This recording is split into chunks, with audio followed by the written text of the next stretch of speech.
What's up, everybody? Welcome to the 901 Made podcast. I'm Patrick Crider, owner of the Insurance Shop of Tennessee and Oddfellow Sock Company.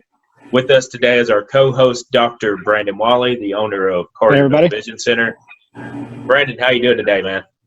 I'm doing great. Enjoying this really nice weather. So we'll take advantage of that. We can't do any work, but we can be out in the nice weather. So I'm happy. Yeah, that's the good thing right now. The struggle was when it was raining so much and the kids couldn't get outside. That was a little bit tougher. Well, I've got a quick confession to make about our guest today. As much as I've gone to coffee shops just for networking and just in general because I love coffee, I kind of am secretly jealous of him starting a coffee shop here in Collierville. I've always kind of thought it would be cool to own one or work in one. And this guy, he not only apparently thought it was cool, but he actually took the steps to do it, which I never did. I just thought it was cool and then never took any steps after that. So we got Will Bryce with us with the Social Cup Coffee House and Company in Collierville, Tennessee. Will, how you doing, man? Good, sir. How are you? I'm awesome. Thank you for joining us. I say joining us. It's a little different than normal meetings, but thanks for being with us. Absolutely. Enjoy it.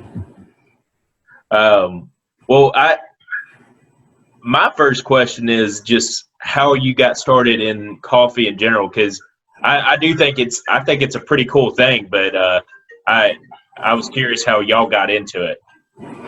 Well, my entire background, my entire life has been around food service of some kind, whether it was either being in the restaurant business or we were in. We actually did truck farming back in Texas after I graduated high school. So we've been in the food service arena somehow. I went to work for Cisco for a while, worked for Benny Keith for several years, had a really great career there. Went to work for one of the largest roasters in the U.S. And it was at that point that I had a customer in Albuquerque, New Mexico, and he said, with the kind of passion that you talk about coffee, he said, you talk about coffee with more passion than I talk about my wife. And we had a big laugh. I said, well, and he said, no, he said, you ought to go into the coffee business. He said, you're in the wrong end of it. So, my wife and I were sitting on the back porch and we kicked it around and we said, well, the right time, when's the right time you always want to go, well, where's our nest egg at? We've got this over here, are all the pieces in place to do this? And Steve Harvey put out I don't know if you've ever seen it, but he put out a video called Jump. And he was talking about it in there that there's never a good time to start a business. You just got to do it. But you know that when you pull the ripcord on that parachute, that it may not open right away, and you may hit some obstacles. I hope to meet Steve Harvey someday because he has no idea how many times that chute not only didn't open, but I went from one side of the canyon to the other. We're still looking to hit bottom somewhere, but it looks like the chute may open this week. So, given all that, so we got in, long story short, we started it with $2,400, our garage back in Texas, and we got a couple of roasters and we were letting them do all of our roasting, but I developed our own blends and stuff. Yeah. So I would send them the blend and they would send it back. And in the beginning, it took a lot of back and forth. I'd be like, oh, roast it just a little more, roast it to this level. And so that's what we did. And we created a $29 logo online and was born. And we did local there in Texas where we were at Bryan College Station. We did local coffee service. I still ship them coffee to this day. And we set up a coffee brewer business and I would deliver coffee to them. I've done a lot of co-packing for other companies that wanted their own label or their own brand. So I've kind of tested the arena on all of it. And when we originally thought of Social Cup, my original idea was for Social Cup to be a coffee house. And, you know, being in the restaurant arena for so many years, we were in the steak and seafood restaurant for almost 15 years. And my wife's like, are you sure you want back in that end of it? And I'm like, she said, you've had more passion and more fun creating these blends. Why don't you take it that direction? So that's what we did. And then when we got to Collierville, and I had a place over in East Memphis that I leased, and we were still doing our co-packing and everything. I'm like, this just isn't cutting it. I still want that coffee shop. I still want that. So, several months later, here we are. And the support from Collierville and surrounding areas it's been unreal. We've had other businesses that have called us or texted us, be like, hey, I'm so-and-so with so-and-so business, don't hesitate to reach out if you need anything. And I'm like, that's just unheard of, That's awesome. The city of Collierville was great, going through all the permitting process and everything. I mean, it's just all been great, dealing with everybody, except we've just had a lot of, instances, getting out throughout the build out that just kind of come back to bite us a little bit. But it got to the point like the ice machine. I'm like, had that happened 4 months ago, I'd be like, oh, what do I do now? But we've gone through so many challenges. Like, okay, I need an ice machine, so I'll call the guy I buy equipment from. It's just now it's second nature.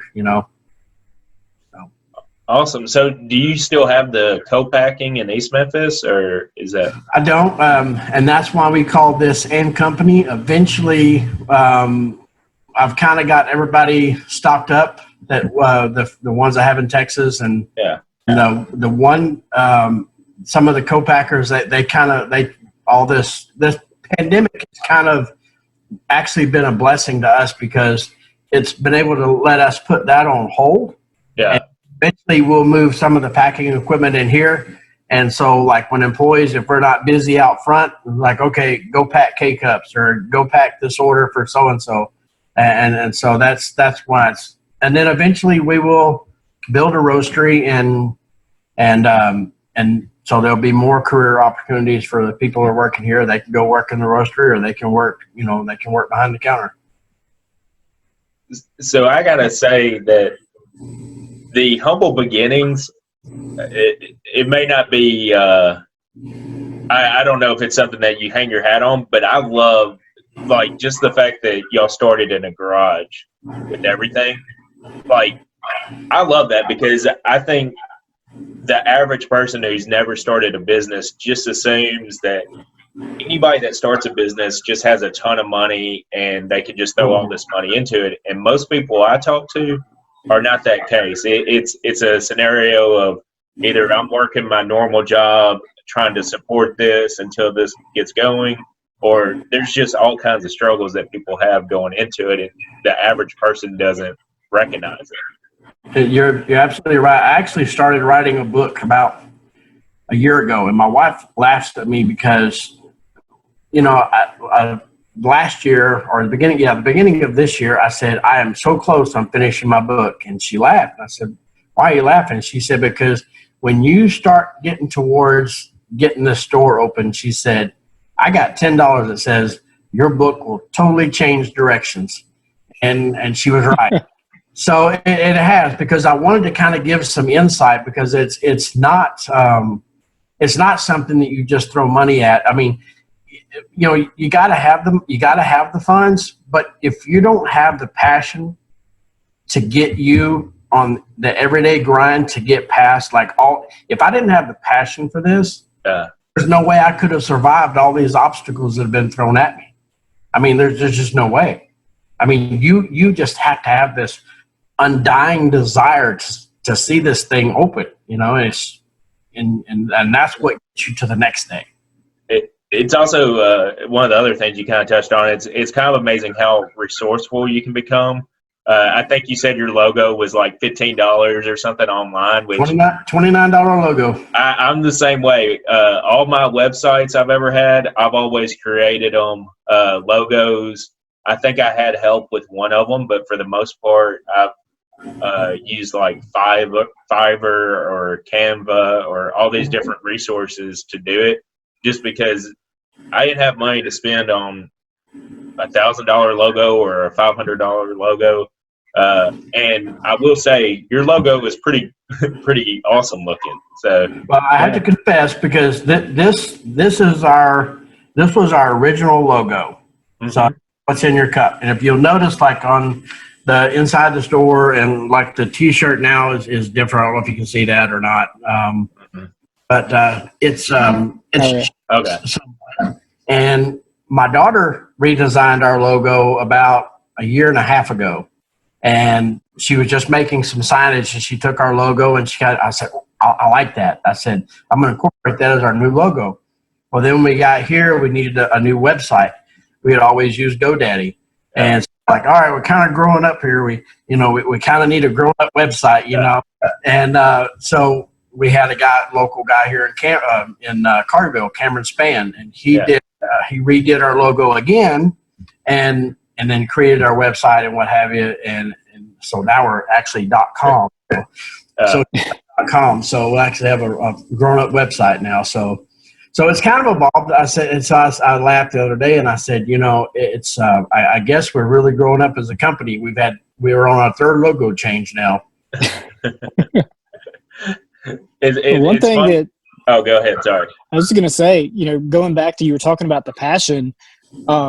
You can very easily see that through your social media, and that's why I wanted to reach out to you, because I love just the posts you've made the past few weeks on social media, and I'm just so excited for you to be open, and I can feel the excitement from you, and I know that I can just taste that coffee. It's going to be the best coffee I've ever had, and I just know it is, just based on your passion for it. Well, we think so kind of partial.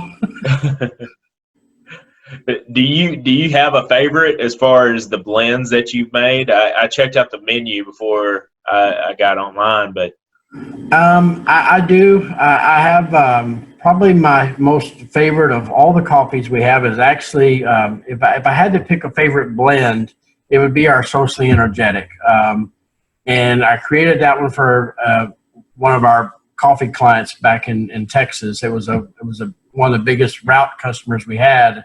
And he loved our Paradise blend, but he was like me. He's like, I like that. It's really smooth. There's no bitter taste. He said, but can you turn up the strength on that? He said, I like coffee that bites back. And I'm like, I agree with you, because that's what I want.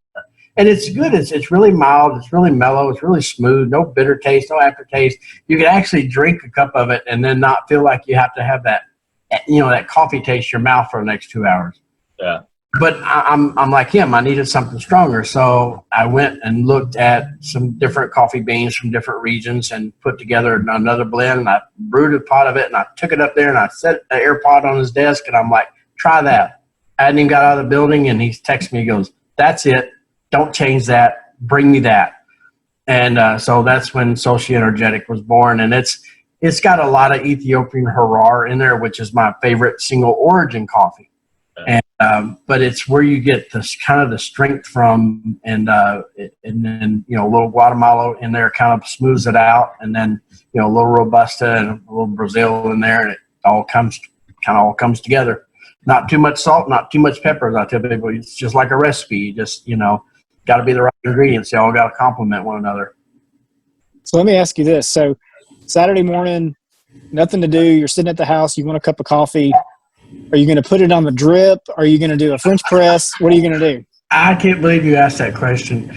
If my wife says if I bring home another coffee brewing device, that I'm going to live in my own home. So I have everything from – no, she really does. She supports this and that's another big part of this. But, I have there's people that have bought me different coffee brewing devices. I've got one, I don't even remember what it's called. It's a little espresso kind of brewer with a filter in it. I've got the drip. I've got a Vietnamese coffee maker. I've got this old 50s style Corey coffee maker where you put the coffee in the top and the water in the that.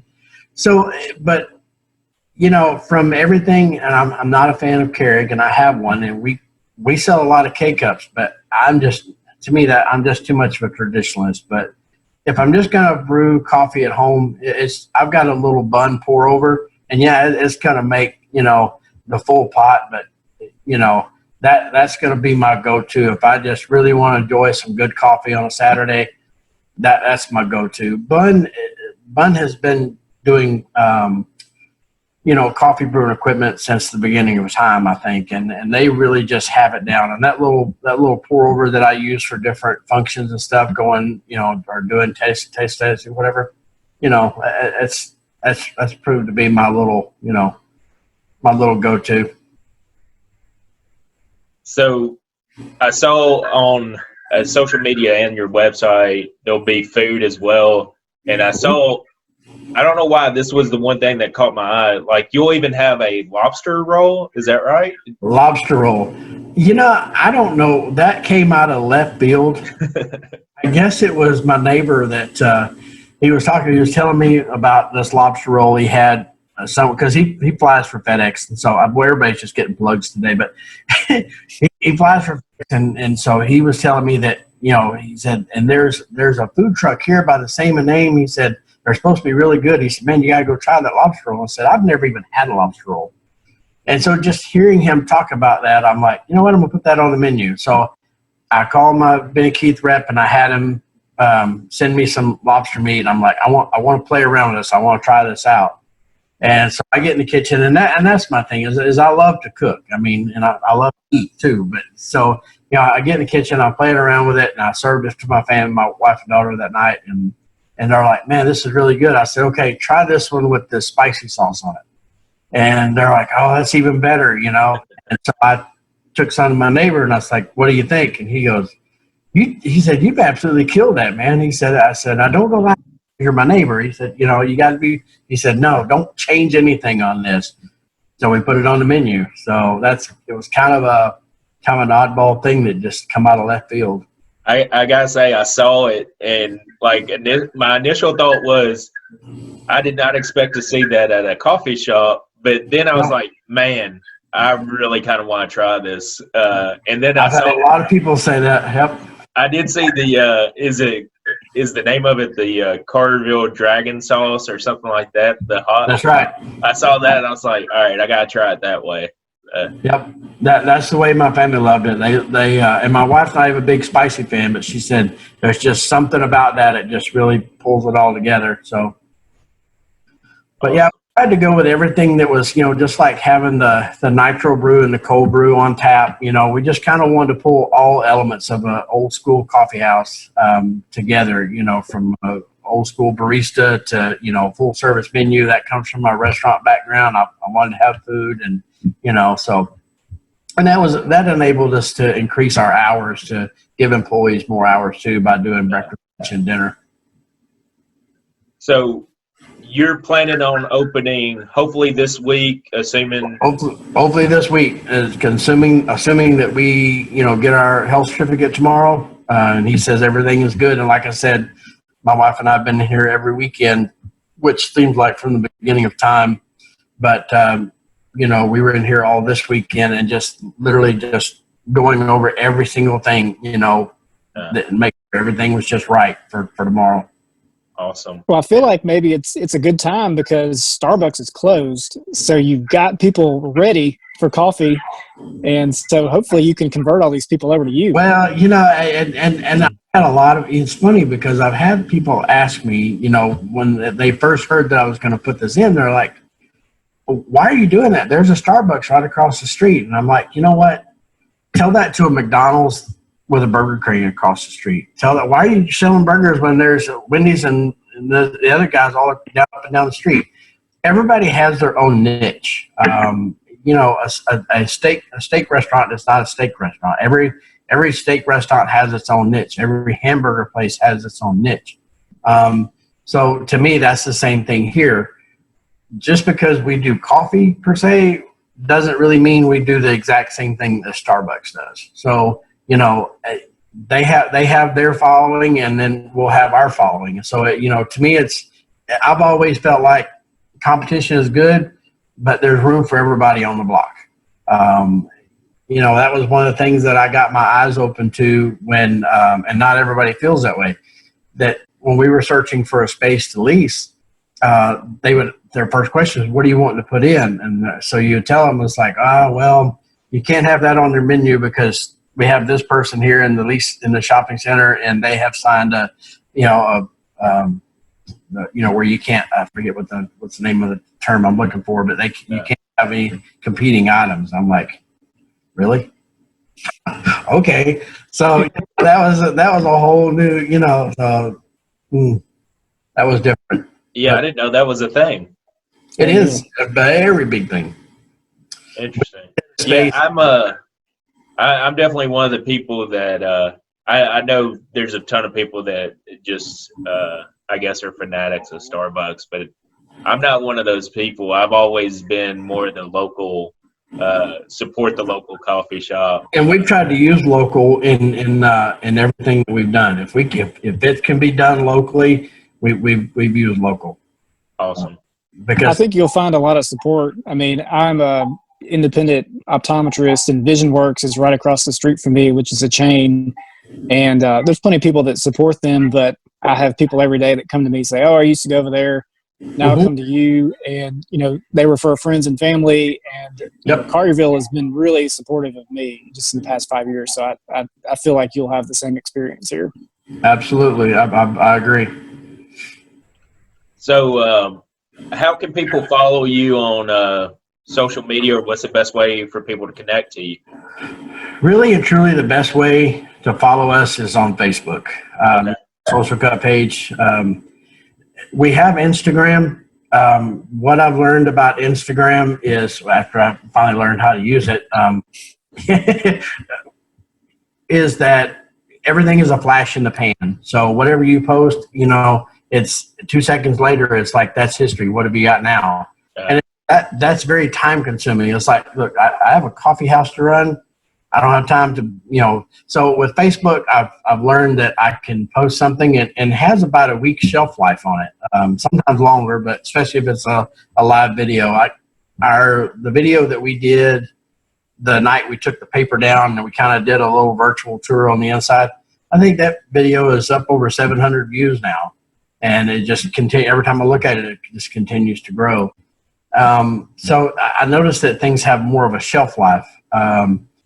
I did some Twitter feed with Dr. Caffeine, letting him have some Dr. Caffeine-isms of the day. And again, that was one of those things where you have to, it has to be in your palm of your hand all day long. And I'm like, okay, I don't have time for that. Yeah. So, and everybody loves the Dr. Caffeine videos, it's everything. So we were kind of reluctant on introducing Dr. Caffeine here. We were like, it went over in Texas, but what's Tennessee going to think of Dr. Caffeine? And so it went over well. And I had a lot of Texas people who were like, no, they'll love Dr. Caffeine. And that was another thing that just came out of left field. So, but it's kind of been a cool thing. So this is completely random, but there's a coffee food truck out of Alabama that I just happened to hear like a story on. But one of their marketing things was essentially partnering up with like the local car dealership. But they were sitting there. The picture on social media had one of the owners or whatever, the dealership, saying, "Finally, we can inject this in our veins." And they had like a little the thing, and so like the picture and everything blew up. And then there are of course people that were saying, "I can't believe you're doing that," and they're like, "It's a joke. We're not really doing this. We're not injecting coffee." And that's the thing is with today's literalism, I kind of am careful, sometimes on what I say, because I know it can be construed as something, totally different. You're like, but it's funny because we had a customer here the other day, and I was getting ready to do that Dr. Caffeine video, and the more if I try to rehearse any of these videos, I will mess it up from get to finish. But my wife said there is just something about. She said, "I think you would have done good in Hollywood, because when that light was on the board," she said, "you were just nonstop and it's just fluid." And she said, "But if you if we try to like do it ahead of time to make sure we don't have any mistakes in it, we can't get through it. We'll go through it 1,000 times and it won't work." So, Yeah, I think there's something about even if there are mistakes, it's the authenticity of it. exactly. You want to be genuine with Yeah. people. You know? Which is kind of how we kind of utilize this. Once you say it, I mean, we put some effort into it, but it's also, this is essentially something that we're doing for free. So it's not like we have a big marketing budget that we can throw behind it or anything like this. So it's very much so what we can do on our own. But we also, I mean, that's the beauty of social media, is it doesn't have to be something that just looks perfect. And I think if we, for most of us, if we sat there and tried to make something perfect, we'd never put anything out there. Well, and that's the thing is, if you look at commercials on TV, let's say it's a food item. The food item you go and get never looks like what the picture does. Most things you buy don't look like what the picture looked like. Because pictures are enhanced and the product was enhanced in it. So we're all really hungry for anything that's genuine, anything that our brain can sort through in a heartbeat and say, okay, this is real, this is genuine. I want that because it's real. So that's kind of my take on that. Well, awesome. Brandon, you got anything else, or? That's all I've got. Awesome. I appreciate. I'm excited for you opening it up. I'm excited. Well, I'm excited you opening it up in general, but also society as a whole opening up, so I can actually go and sit in the location. Keyword, just so you can go. Yep, exactly. Go anywhere, it doesn't matter, just go. Exactly. So, but I appreciate you coming on, and I think you at least have two people that are super excited about you opening up. So absolutely. But appreciate it, and we'll definitely be seeing you soon. Sounds great. Thanks, Will. So much. Awesome.